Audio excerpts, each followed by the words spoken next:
And I think I would like to start with the host, with Professor Pravit, okay? The Dean of the College of Innovation from Thammasat University, to join us and to come to make his statement about what he believes is the role of universities in innovation. Thank you, Dr. Elsa. Good afternoon. This is probably the last session before we going to the party, so it shouldn't be too boring. Well, the topic that I have to talk about is the role of university for ICT innovation. Actually, let me briefly tell you about Thammasat University. We've been establishing College of Innovation for 15 years already by now, and we the university that providing knowledge for all the people from our founder. So what we believe in the education is all those people who going out to work, okay, they should have very good knowledge, okay, and it's really depend on how do we teach them or how do we provide them the knowledge, the understanding. We are asking them to do the research to find their way to get knowledge and understand and how to solve the problem, okay? And we hopefully that after they graduate, they can go out, okay, and work very well in the company or creating a good company. In our college, okay, we have 5 graduate programs, okay? The first one is Management of Technology. This has been opening for now is already 25th, okay, 26 already. And then we have a Service Innovation, Cultural Management, Innovative Healthcare Management, and the latest one is the CIO, okay, that we collaborating with Professor Obi, and we got the certificate, okay. We are probably the first one in Thailand who got the certificate from Waseda, okay. So we have a little bit of information about the curriculum. So we'll be teaching them on communication, leadership, okay, ethics for CIO, IT law, regulation, finance and accounting. That is some sort of foundation.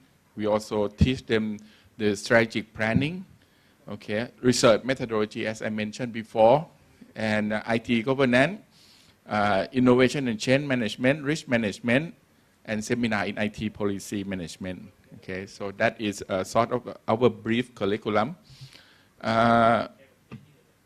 College of Innovation at Thammasat here been working with many partners, okay, including of course IAC and CIO University, also Ministry of ICT, okay, and we actually get a very good project from the government, okay. We're doing the master plan, the third master plan for Ministry of ICT, okay.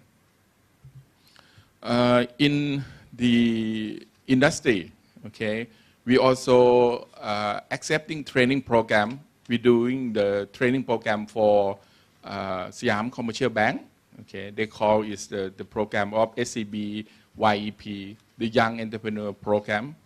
Actually, they are sort of recruiting all the second generation or the third generation of the owner of the business in Thailand, and we provide them the knowledge, okay.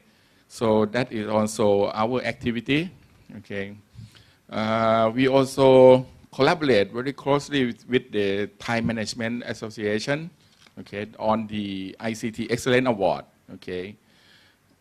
And also we are doing very closely with other partners in the society. We're helping the senior citizen to know how to use this new equipment, okay?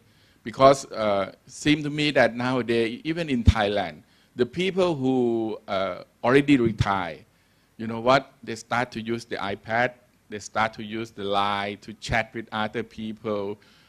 So the communication getting better. Everybody use technology right now. So that probably be all my presentation, very short. If you have any question, please. Thank you very much, No, thank Professor you. Pravit. No, please stay here a little. Any questions from the floor?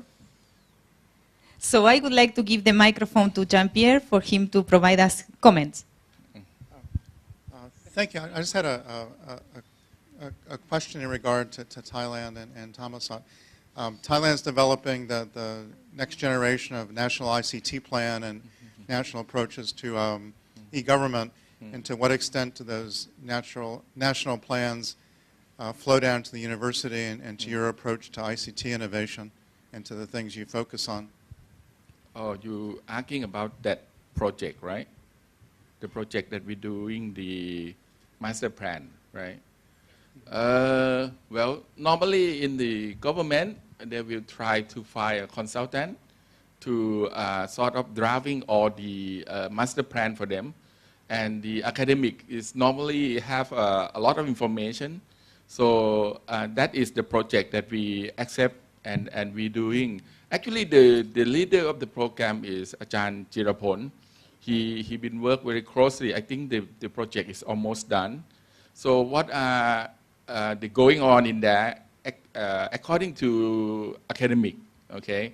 So we sort of talking to them that in principle, the people who become the chief information officer in the government shouldn't come from anything or anywhere or graduating any field. They should have at least knowledge in information management to become a chief information officer.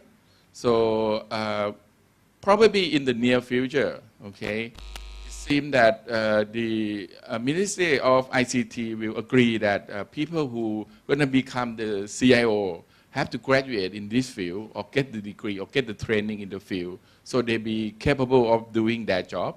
So that's what is going on in there. Okay. Okay. Thank you very much. Thank you. Thank you. So because we started by Thailand, we will continue regionally. So I would like to invite Professor Lim-Siu from National University of Singapore for him to make us the statement about what he believes is the role of universities in innovation. I'm going to focus on the ICT innovation because my organization coming from the ICT as our primary focus area. Just look at if someone asks Henry Ford about innovation, and if he begin by asking his customers, and the customer basically will say, I need a faster horse, because that time there was no car exist in the world. So therefore, it's a very interesting observation that you cannot everything begin from the customers.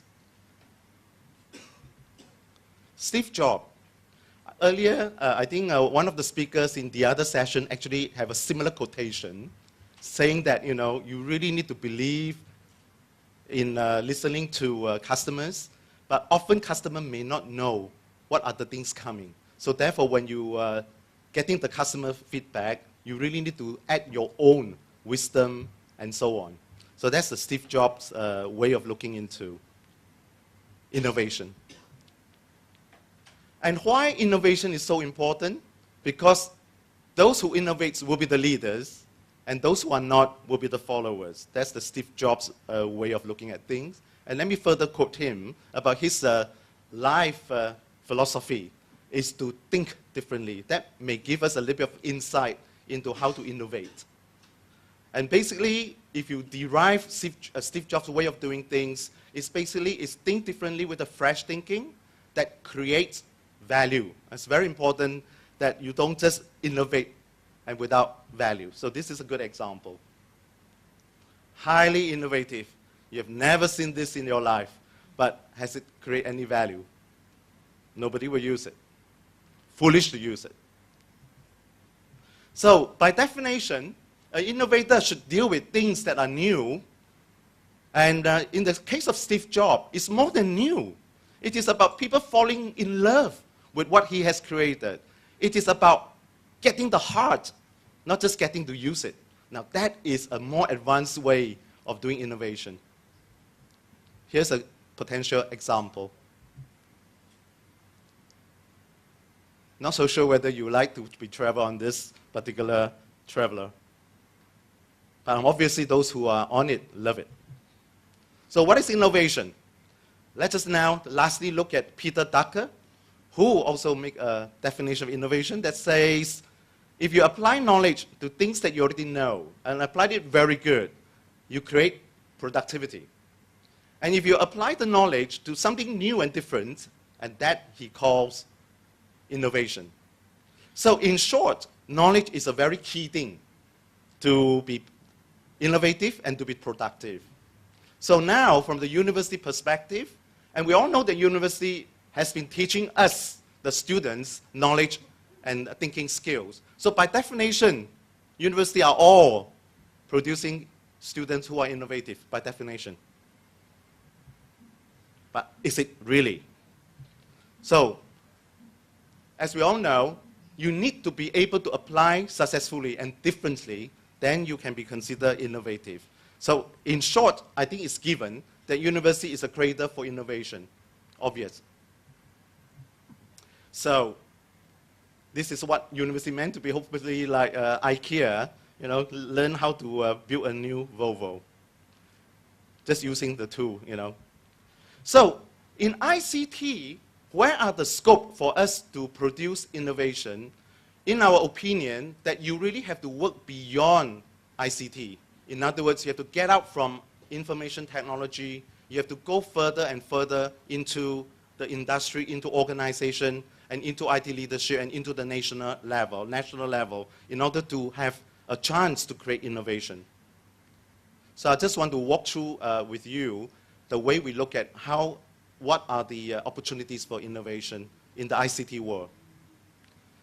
So on the technology side, you can look at this very simple diagram that look into planning, building the solution, running it, monitoring it, and then do an iteration of all these activities.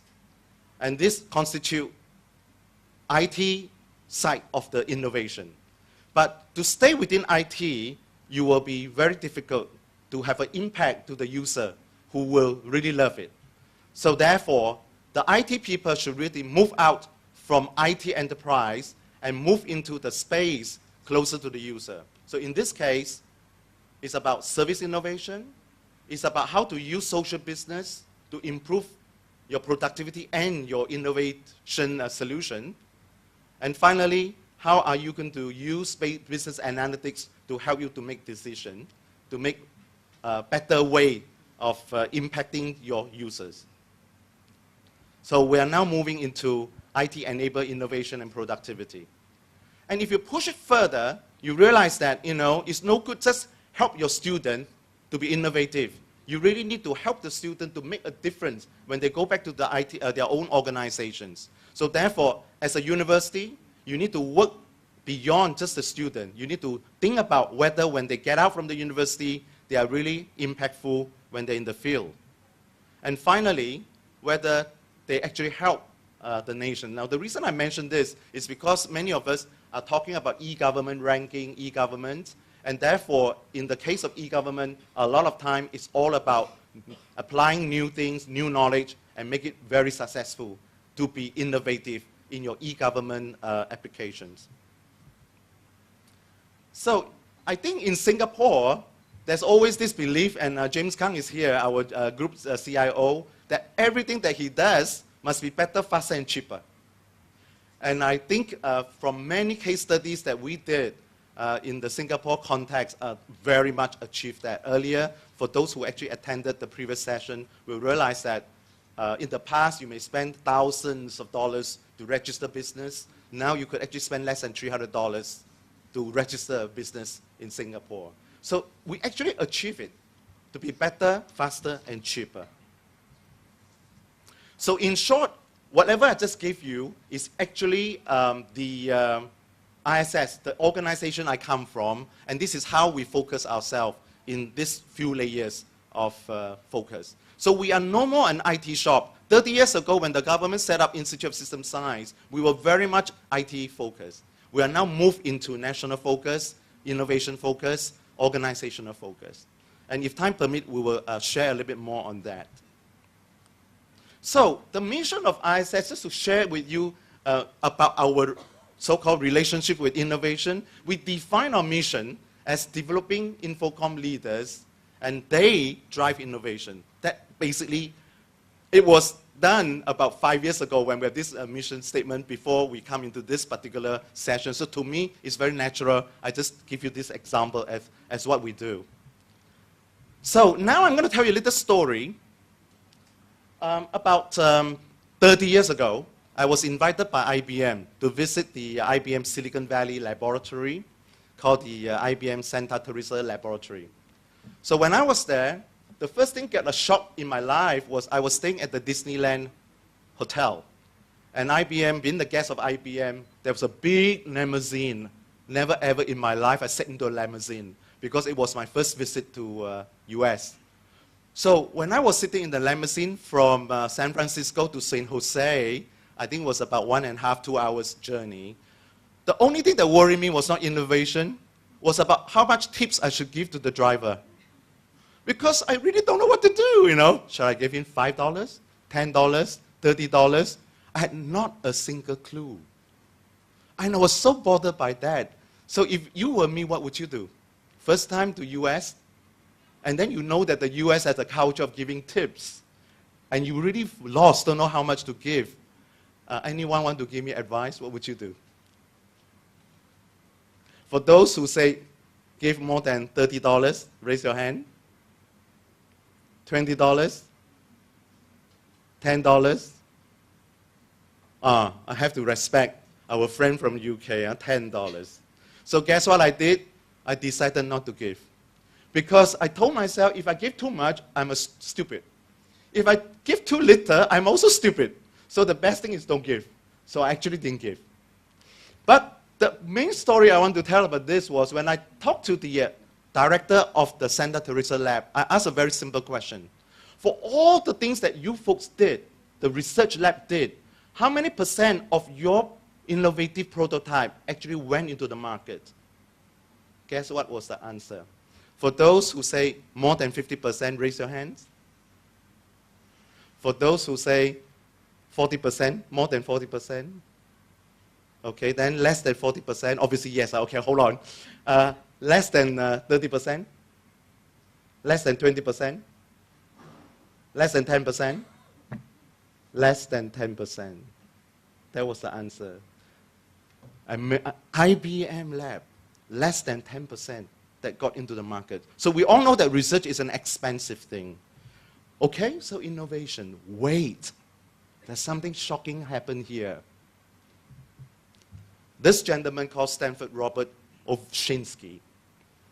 About 10 years ago, I invited him to come to the Institute of System Science to celebrate 20 years anniversary. And he was well known for every one of us using his technology. All the batteries that you're using in your cell phone, the battery that you have, you know, the AAA, A, all those Nicam cell phone, he was the one invented it.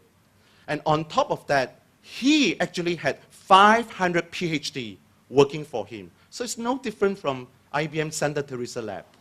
So I asked him the same question that I asked 20 years ago. How many % of your research actually went into the market and being used? Now you have the same hands to raise. Anyone more than 50%? You're all wrong. He said 90% of his innovation all apply into the world. So the next question obviously asked was, how did you do it? And amazing, very simple answer. Number one, I always begin with all my research project with a potential customer. In other words, you make sure that it's a real a problem to solve. That's number one.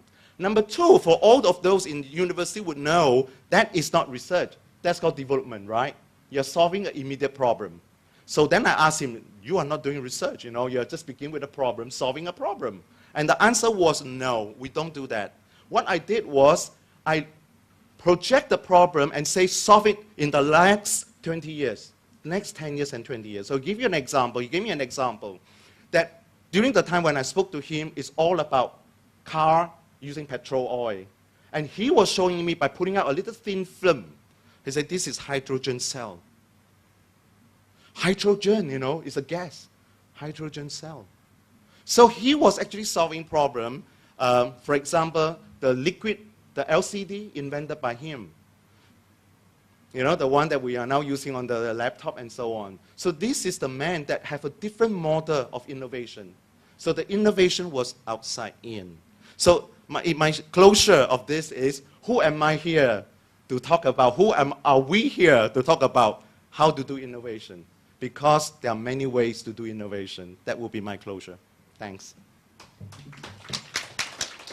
No, I will ask you to stay. Thank you, Professor Swee, and I would like to ask Jean-Pierre to comment on this presentation. Thank you. I had a couple of questions related to your talk, which was fascinating. The first one, many of our universities say that they're innovative and are doing innovative things. How would you actually recommend for a university to measure their success at being innovative? I guess my short answer is I don't know. Because after I told you the last question, the last example is really difficult. But a common sense would say the conventional thinking would be two things. One, financially. Often from a commercial point of view, if your innovation really successful, whether it was commercially successful. Number two, if you're not commercially minded, whether it's been used, widely used. So in my opinion, that will be these two measurements of whether you are innovative or not. Can I elaborate a little bit more? You can challenge it. Yes. Do you think a number of patents could be an indicator for measuring innovations for university? Patents that universities were able to register based on research results? Answer is yes and no. It's not very easy to make answer when you're in the management world. The yes part is, the yes or no is because all depending on the management measurement. All depend on people who fund it, the stakeholder who fund the university or a particular unit, whether that particular requirement is patent. Because in a lot of organizations I work with and I talk to, a lot of patents, but no really financial or economic benefit. And those people started to review whether patent alone should be the way to approach it. Yeah. Very useful comment. Thank you. I don't know if there is any other questions from the audience. Or Jean-Pierre, yes, please. Kind of related to the patent questions then, many of the universities don't consider patents as part of their promotion and tenure. And so in regard to those that mainly have publications and teaching and service, how would you measure innovation in those universities, and how would you work to promote a culture of innovation in universities that have that sort of promotion and tenure system? In my opinion, it's all depend on each particular schools or the university's top management, their decision, whether the innovation is by IP or by the number of papers published in the journals or by citations and so on. And unfortunately, in the world of university ranking, this is very important. So in the National University of Singapore, we do care about it. And in our case, we really care about not just publication or patent. It has to be top journal, first-tier journal. So that's number one. Number two, there should be very wide network established between us and other top-tier universities, such that there will be very close interaction, cross-fertilization of those activities of research. So these are the two things that I'm aware of. But for me, for my particular institution, we are not that pure research-oriented. In our case, we measure our innovation by measuring how the student apply what they learn when they go back to the institute, when they go back to the office. Thank you very much. Thank you very much. Very interesting. So now we move to the next continent, and we move to Europe. And that's why I would like to invite Professor Suomi from Finland, from Turku University, to give his ideas, his position about what he believes is the role of universities in innovation.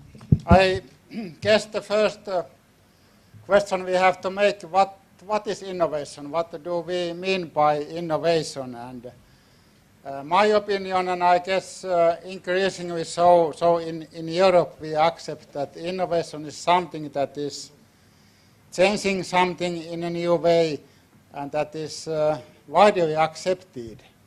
So this is especially to tell that we have plenty of technical innovations, good things, operating things, but they are never accepted by the big audience. They are never coming to use. They are never running through the market. Again, I come from the Nokia, and this Nokia Microsoft operating system might be technically quite perfect, but somehow at the moment it seems it's not running this market test. It's not accepted by the big audience, and so it's not an innovation in that sense. So one key thing for me, and I guess for many nowadays, is that innovation is not just technical artifact, it's something that is widely accepted by the big audience and really used. First, through use you get innovation. And this too reminds me that I'm a little bit hesitant that we can too extremely push innovation, say, through university education. Innovation is something that just comes around. It's a kind of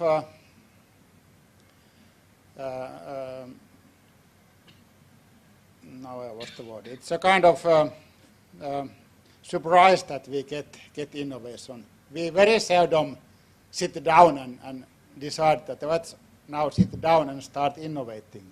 We can sit down and start solving problems, and later might come out that we really made some innovation that is accepted by the big group. But really, innovation is often a long process, and it's decided on the market, and it's often users that are the innovators, not the producers, not the service producers, product producers, but users are the innovators. You take, for example, spreadsheet. It was originally made for calculations. That was the idea of spreadsheet software. But alas, people started to use spreadsheets as small databases. It was never thought so. And then first the producers of spreadsheets understood, oh, they are using our products as databases. So they started adding characters of database management to their products. So I'm very much stressing this user innovation and the concept of innovation being something that is accepted by big masses of users in the market. Well, innovation, as any human activity, is about human. It's about people, and it's of course the task of universities to raise up young professionals, young students who then become professionals, and it's important that they are to some extent dissatisfied with the current status. Also, innovation is always about changing something that is not working well, that we are not satisfied with. So in a way, you should educate your students to question everything, to be dissatisfied, which is of course a very dedicated task, because of course they must not be too dissatisfied. Then we end up to chaos. But they must be hungry, they must be searching for change, and this is one part of the education, not telling that the life is black and white, telling that there is room for improvements, there is room for innovation on your career, whatever you do. Of course, one very important thing is that we do research, we do benchmarking, we do things like e-government benchmarking, so that we know the best practices, we know how things are, and innovation is not about reinventing the same wheel. Oh, sorry, it's a mistake. Wheel again. Also,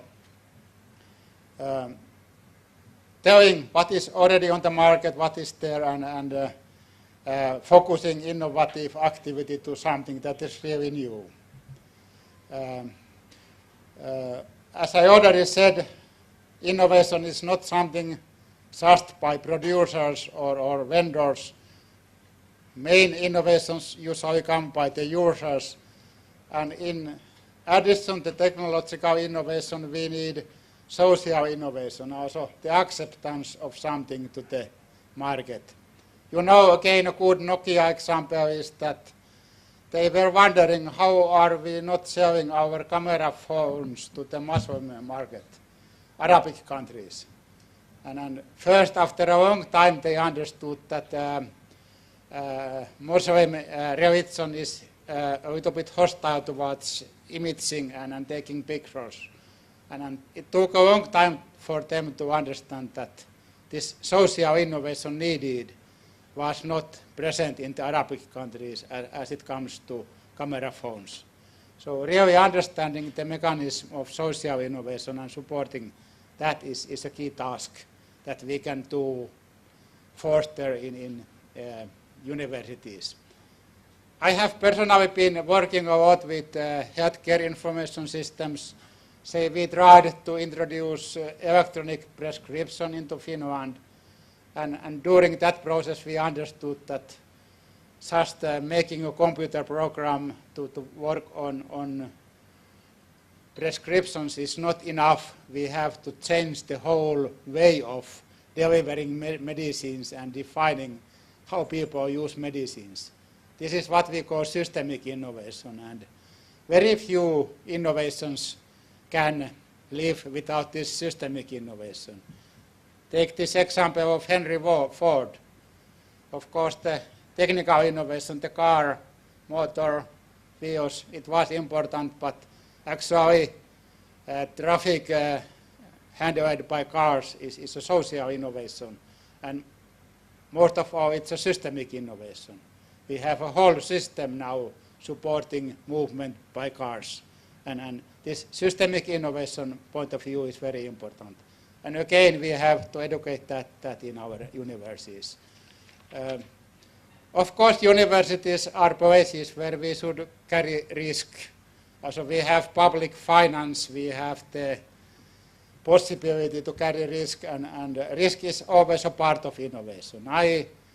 I understand very well this situation that under 10% of your innovations really pass the market test and go to the market. I think it should be like that. If all of your innovations go to the market, you are maybe innovating too little. So this risk is always with, and I think public parties, public organizations, including universities, should be able to carry this innovation risk to some extent at least. And of course, in the science, you understand that you can do the same test 1,000 times and might be something is working, but you very seldom can really prove that something is working. You can really prove that something is not working. Just one test showing that something is not working is enough to prove the hypothesis false. So in a way, it's the science, it's the task of science to show that things don't work, and this is the role of universities in the cycles of innovations, to prove that things are really not working. Of course, we provide the technical scientific knowledge where innovations can be based on, and then we try to deliver this scientific evidence. We nowadays have evidence-based management in addition to evidence-based medicine, where it was already a long time ago the key word. So we should support evidence to support innovations and really show that they are bringing benefits. In medicine, they are good indeed. This. Not everything is accepted unless we have really evidence that it's working. I think we should have this more on all innovations. Anyway, I still believe this market test is the crucial point also. Even a good innovation cannot go through if the market is not accepting it. And then, of course, assessment and review of innovations. Again, here a warning word, say from Nokia. Nokia was keeping asking their own ICT department, their own engineers, are we having a good operating system? And guess what they answer? Oh, yes, it's perfect. We continue with it, no problem. Our operating system is the best in the world. So don't ask the same people that to do something, how is your innovation? Go to the market and ask the customers, is our operating system okay? But Nokia did not do that. They were asking their own engineers, is our operating system okay? And you know what was the end result. So different parties should innovate and different parties should then assess and review those innovations. Really questioning, channeling ideas, doubting everything, that's the task of science, that's the task of universities. And through this activity we get the best ideas running and coming up. Just living in an environment that any innovation is good, yes, do and do this and foster your idea is not a good environment. There must be doubting, there must be critics, there must be challenging ideas. And this is a natural role I see for universities.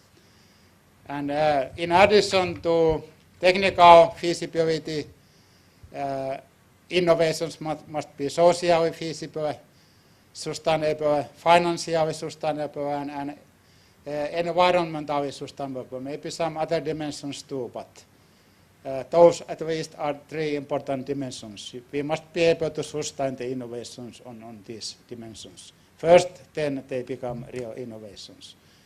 And I still would like to stress this systemic innovation point of view. And whatever we, for example, do in the field of information technology or medicine or actually any area, we have to be able to fit our innovation to existing standards, architectures, infrastructures, those things that give structure to our field and industry. If we don't do that, we're going to end up in difficulties. Very seldom we have really so big innovations that we can challenge the current architectures and infrastructures. Better fit our innovation anyway to those, and then we have success possibilities. And of course, universities can deliver workforce also. I think universities should be positive towards companies asking for help. We should deliver them with students, we should give them research services by our students, and students should be too credited for their work with innovative companies. I see a little bit bad development. In Europe, I think, at least in Finland, universities become more and more schools. You have a very tight program and you run through that, and there is no room for anything extra, no room for say, doing cooperative activities with companies. We should leave room for that to curriculum, that students can participate really in innovative activities in different organizations.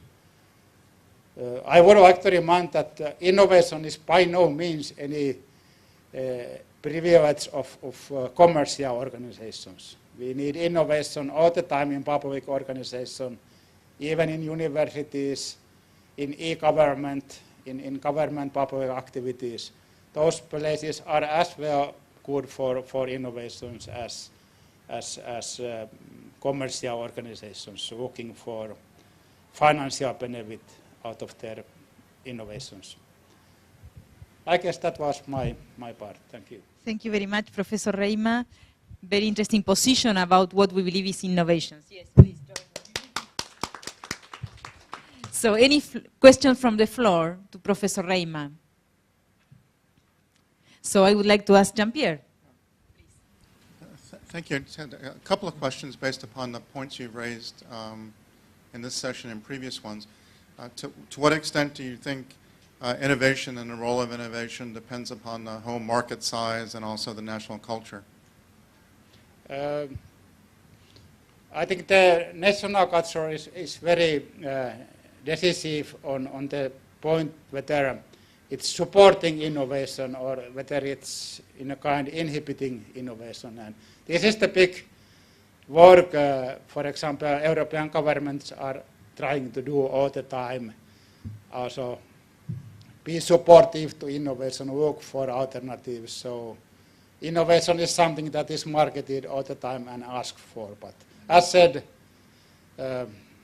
I strongly believe innovation comes when it's time, and it's very difficult to force innovation. But anyway, you can build up a positive attitude towards innovation, and that's what, for example, European governments do.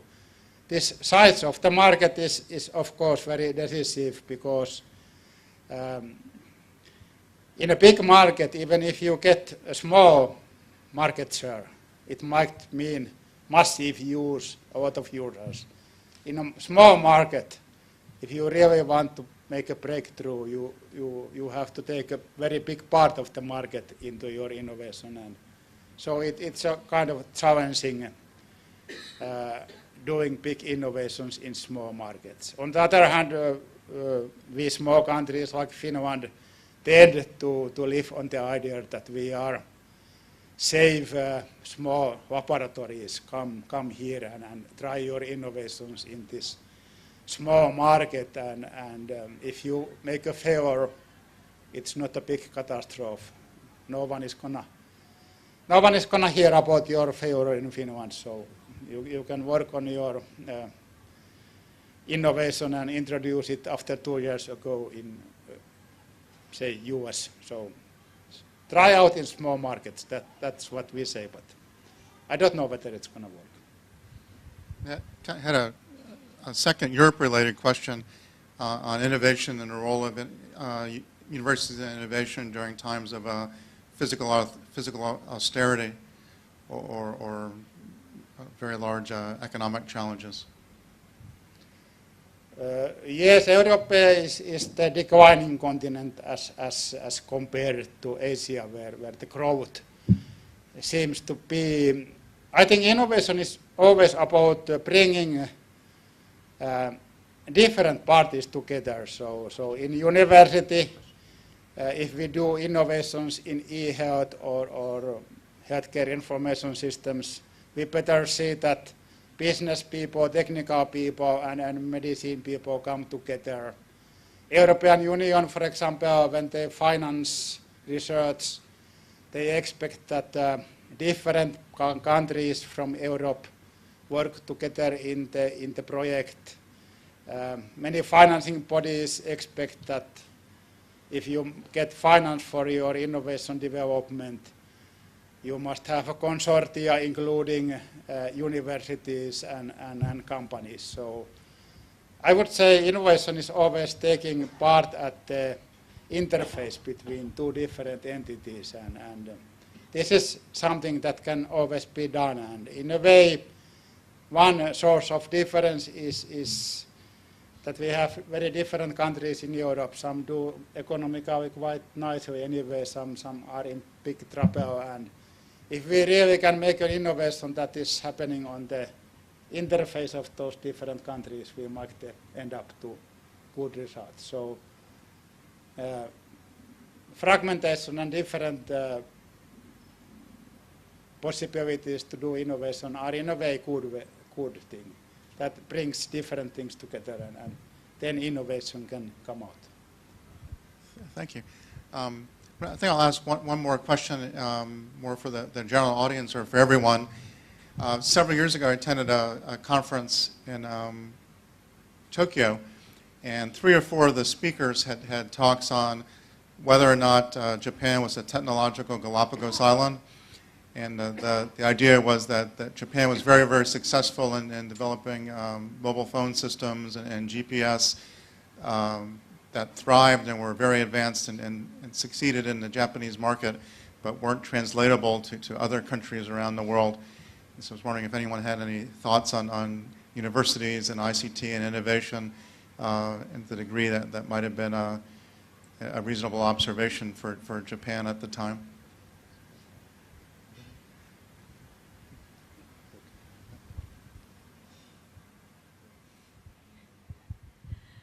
Maybe I can make some comments, yes. I think that when you try to transfer innovation, it's not like a package that you can just produce in one country and just move the package to another country and just make sure that the package will be used in the other country, yes? Because it's very much related to local culture. So in that sense, I do believe that perhaps universities can play a key role in customizing the packages that work in some countries, like those that work in Japan, according to the local needs or the local context of each country, to make sure that these type of societies can benefit from innovation.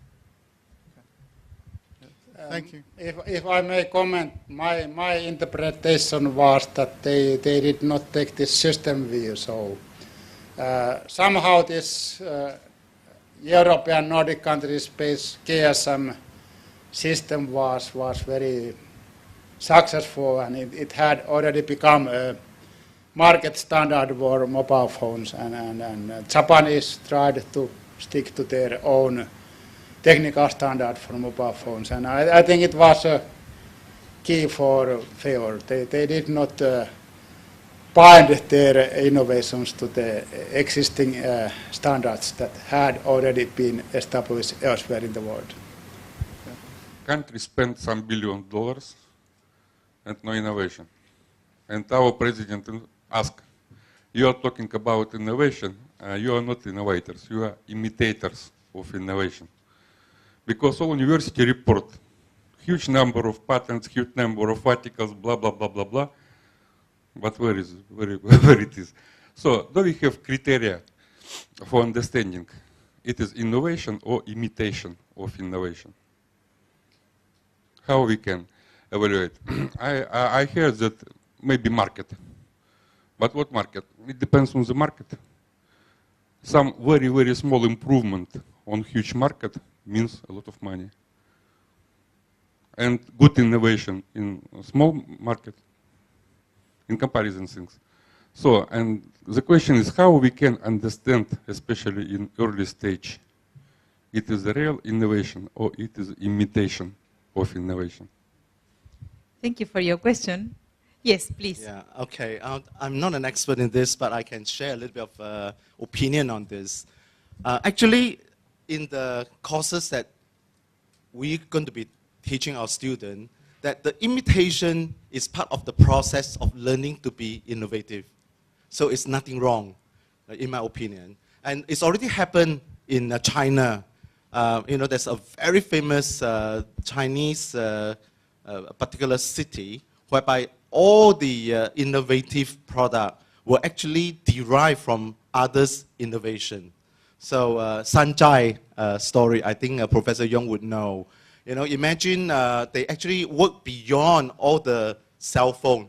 You know, imagine a cell phone can actually print as a printer and so on and so forth. So I think it's very healthy as part and parcel of human mind to do associate thinking. That a lot of us, when we innovate, we look into another industry, how they did it. And then you try to learn from that industry and try to innovate. So therefore, innovation, in my opinion, associative learning is one. The other one is it takes time. Therefore, it's very important to have an environment, the organization, the country, to allow failure. Because innovation often, but not always, but often, you don't do it right the first time. You know? So just a little complimentary comment on the Russian innovation.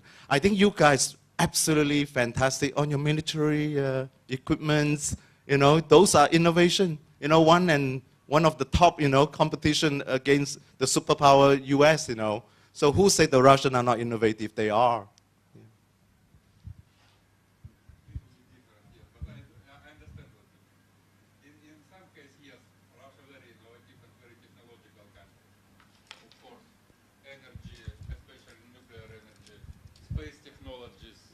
supercomputing, etc. Yes, you are right. But it is not market innovation, you know. It is some special innovation. It is a problem. Russian don't know how to do this right way, you know. It is a problem. But very short comments for you ideas. Innovator, I remember hit of technology transfer, innovations. The first calculator was developed in Michigan University, as far as I know, in 14th. It is the start of all our computer technologies. In time where IBM and Hewlett-Packard and all other company was on the market, fiber optics was invented in Stanford, not in IBM, not in Hewlett-Packard. In Stanford, it is not from industry, from other I don't know, universum, other world. We had a lot of pharmaceutical company, but DNA analysis, it is a Berkeley, as far as I know. It is not Pfizer, it is not Eli Lilly, it is not other pharmaceutical company. It is an university. Why? IBM don't need innovation, I mean fiber optics, or Eli Lilly or other farm companies don't need this innovation in DNA analysis. Why innovation born in university, not in the company? It is a question. I honestly believe that we have very few, if any, groundbreaking innovations. So innovation is always about copying and transferring knowledge to a new area that is a little bit surprising. So really taking ideas from other industries, ecosystems, disciplines, and applying them to new areas. I think that's the point of innovation. And I'm having no problem if someone is copying something odd, because I really don't understand or believe that we would have very much really fresh new innovation. This is what I meant by systemic innovation. You apply some innovation component in a new system, and then it brings the real market innovation that is adopted by users. Okay, thank you. Any other questions from the floor? Yes, Jean-Pierre, please. I'm just going to add a comment to this point that many universities nowadays are following the belief that innovation takes place at the intersection of two fields or two areas, and because of that, developing multidisciplinary institutes in order to try to foster and facilitate innovation of that type. For example, nanotechnology and medicine or similar matches like that. I would like to have a reflection on some comment that I heard from Professor Swee, and then I would like to pose a question to the panelists. Because I like the idea of what you mentioned, that we should go or see further than just IT, and go beyond and beyond and beyond, and to see how the graduates of university can create value in their companies, in their community, or the latest for their country.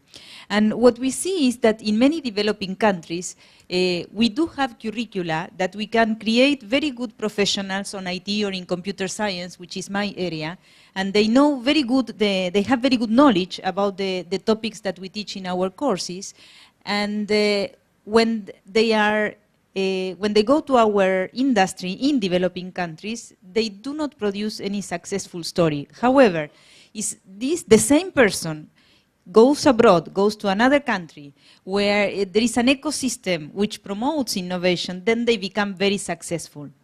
So I wonder if in our curricula, in our academic programs, there are some competencies, perhaps not only knowledge areas, but perhaps some skills, some abilities that we should consider, and we are not covering now, but we should consider in the future to include them in the curricula in order to enable our professionals, our graduates, to be able to innovate for their society. And I would like to post this question to all of you so you can make some comments.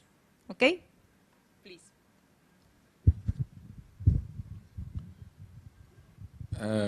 Your question is quite difficult.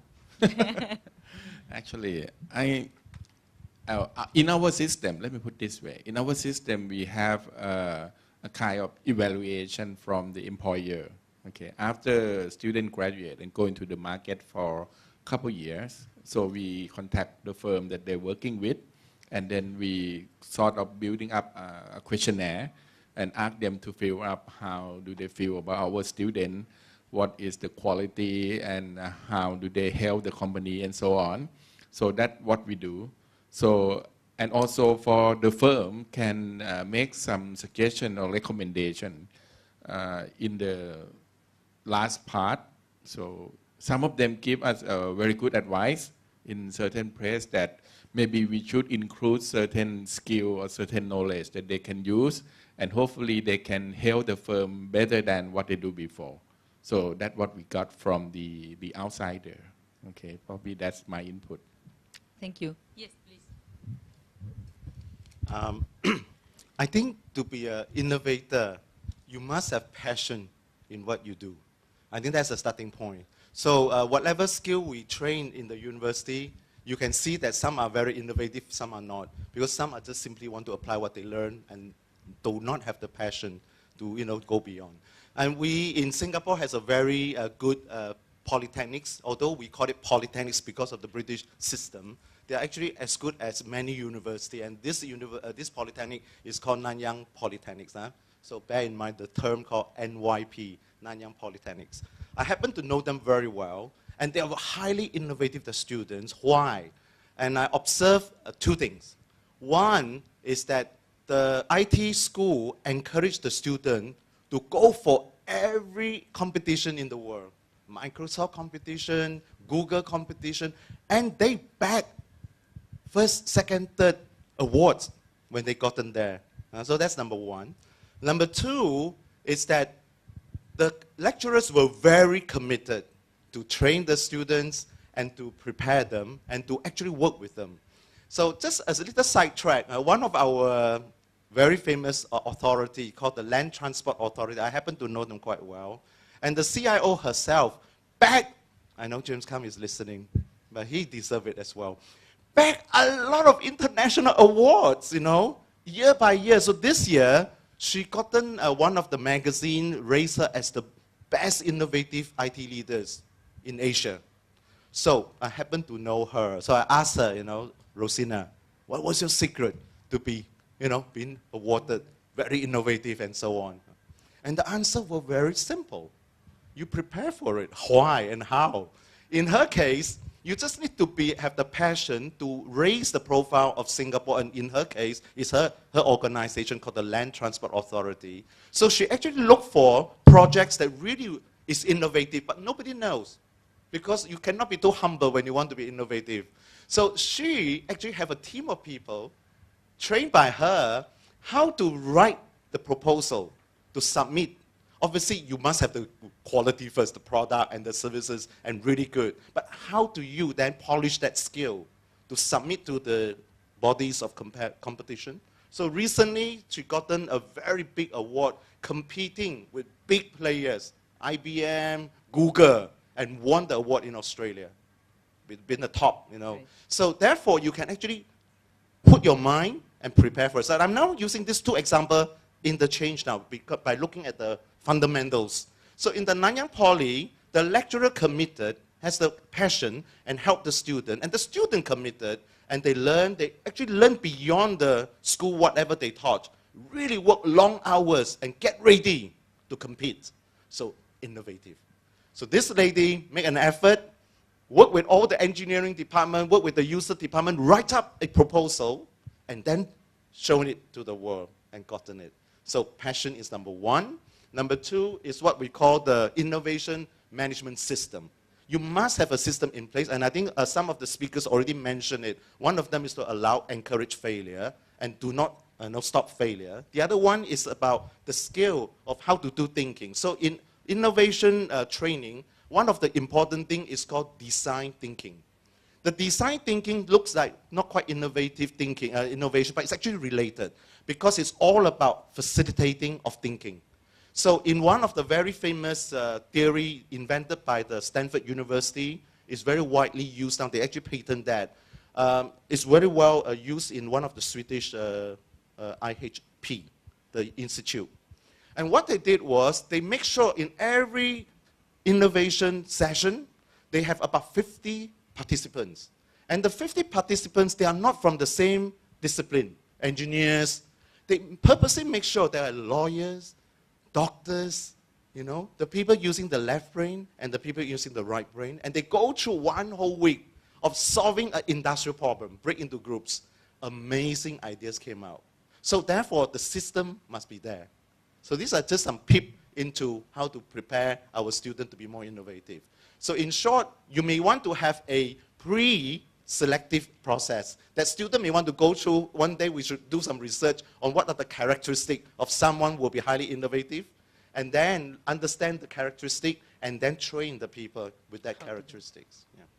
Great, thank you. Yes, Reima, please.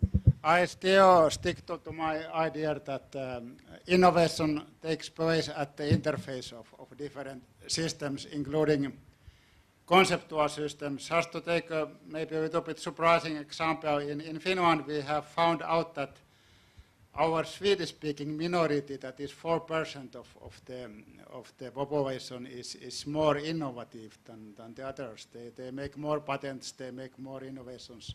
A good prime example is this Linux operating system, but that was made by a Swedish-speaking Finn. And just a surprising thing that, for example, when you master different languages, you open up new conceptual words, and you are able to make better innovations. So just for example, educating people to be multilingual might be a cause for better innovativeness. One other issue connected to that is that well, everyone is short of money, and one thing they want to save money in Finland and many other European countries, they say that, all right, university study is expensive, we can afford to pay one grade for one person, but we shouldn't support education that you try to make several grades at your career. So I think this is very bad for the innovation. We should have students that study different disciplines and graduate from several disciplines, and then they have the keys for innovation. So again, the more conceptual different systems you master and are able to work at their interface, the better possibilities you have for innovation. Let me just add one small thing. I forgot to tell the folks when I present this Stanford Ovinsky, he has no degree. He has no degree. It's all about passion. Jean-Pierre, you want to make a comment? And then, yes, Professor Pravit. Let me add one more thing. Okay. I think it's innovation will be depend on the company itself also. Let's say in Thailand, they're a leading company. Okay, actually they called me once, and they said they want to get some advice, and they said that the firm has come to the place where they can buy any technology from the world. And they think that the technology that they're buying, that must be that they are following some other people. And they think that the only way for them to get ahead, so they have to get innovate. Okay, so I think depend on the company and the society situation. Many companies are struggling, try to keep their company alive and try to get the new technology or buying technology or production from other places. So they were not doing innovation.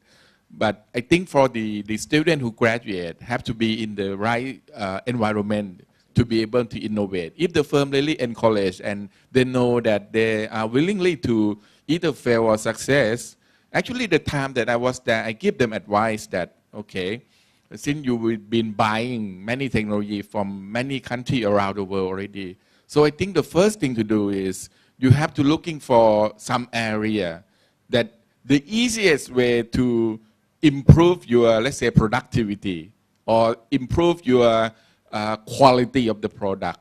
So in that sense, the first project, I think after they start or do or finish, if they get something out of that, so they can start to believe in that they have to go innovation by themselves. So that's my input. Thank you. Jean-Pierre? I was just going to comment on your question about the competencies and capabilities for working in industry. Many years ago, in the U.S., the thought was for those getting master's degrees in computer science and engineering and physics and chemistry, was that for the most part they would go on and get PhDs, but in fact, most of them didn't go on and get PhDs. They went into industry and they weren't quite ready. And so what has developed is something called professional science master's degrees, which are master's degrees in engineering or science or computer science that are augmented by some of these competencies that are necessary to go into the workforce, including communications and writing and public speaking, project management and teams. And these types of master's degrees have been very successful in readying highly technical graduates, but also technical graduates that could step right into industry. So it's exactly where your question is at. Thank you. You know what? We have still 5 more minutes, and I would like to make one final round of discussions. And I would like to pick or to elaborate on 2 ideas. One was the main presentation from Professor Pravit, that he mentioned that in universities we need to make sure that we deliver good knowledge, that we also ensure that this knowledge is provided in the best way, and the students are able to solve problems. And also I would like to elaborate on Professor Swee, that he was mentioning, well, we need to keep the heart, yes? And the experience of this university you are commenting, in which from the head of the university there was a motivation for students to go and compete, and for professors to be very committed to these ideas. So because this conference is about CIO and it's about leadership, I would like if you can please make a statement of 1 minute. What is your advice for leaders in universities or for policymakers in university? How we can transform universities themselves? How can we innovate in our universities ourselves in order to make sure that universities fulfill a role of innovation for the society? Yes. I would just like to comment what our rector, head of the university, was saying. That he was saying that it's a big false thinking that there is some management in the university that is saying study this and study that. So he is of course running the organization and making it possible to make different openings, apply for different finance and so on. But really what university is studying is defined by market forces. Those who order research, who finance research, who give grants. This is what is being studied in the university, what the society is demanding, and what is being financed to be studied. So in a way, I think the strength of the university is that it's not having a very strong management that is telling do this and do that. University can be very open to the society, to the audience, to the financiers, to the users, and really do research on those areas that there is demand for that. So I think loosely led universities are really those market-oriented organizations that we so much need, because listening to the customers, listening to the society is extremely important, and I am happy that universities are good in that. They are not very strongly led organizations. Thank you, Reima. Any other yes, Professor Pravit. For me, I think the very important foundation for students is we were training them to do the research, to find the knowledge. I think that's the strongest weapon that the student can get. If they can really find knowledge and research and get all the knowledge, so from there they can get up with the new idea and can be innovate. So in our college, for those independent study or the thesis, we try to make sure that they know how to find knowledge from themselves, so they can be innovate in the future. Thank you. Professor Swee. I think for my university, National University of Singapore, I don't think my leader needs any advice because they already doing wonderfully well. And I'm just trying to, while you ask this question, I'm just trying to observe what they did so successfully, just to make it easy to understand. NUS been recently ranked by Times UK as the top university in Asia, something like that, or top 5 or top 10. So it's very successful compared with last 5 years. It was beyond and more than the 30th position. And my observation is that, number one, there was a very strong encouragement for staff to do research. It's almost like if you don't do research, you're out. Very strong management thing. Secondly, there was a very strong encouragement to have students, research students, PhD students. Thirdly, when they have this so-called research, must be into the top tier journal and so on. Fourthly, they should be also have industrial funding so that your research will not be overly too pure research. Fifth, they also encourage startup. So these are some of the things I'm just thinking aloud and thinking quickly to answer your question, that there's a lot of policy in place to encourage it. The system view that Reima was talking about, yes. Holistic view, yeah, thank you. Jean-Pierre, final contribution?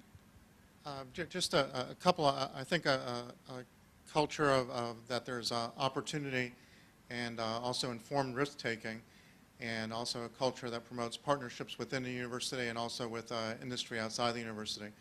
So I think with those things, especially the informed risk-taking and partnerships, I think it can lead to that sort of success.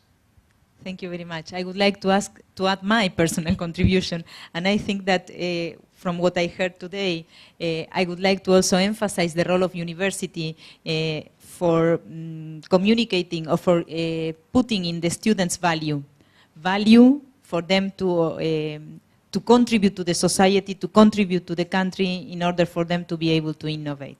Okay? So I think this is the end of the session. I would like to thank very much the speakers for very valuable insight and contributions. I would like also to thank you participants for listening to us. And this is the end of the session, but we need to move to the next venue, to the next room, because we will have a plenary to wrap up the discussions that we have today. Thank you very much and enjoy your evening.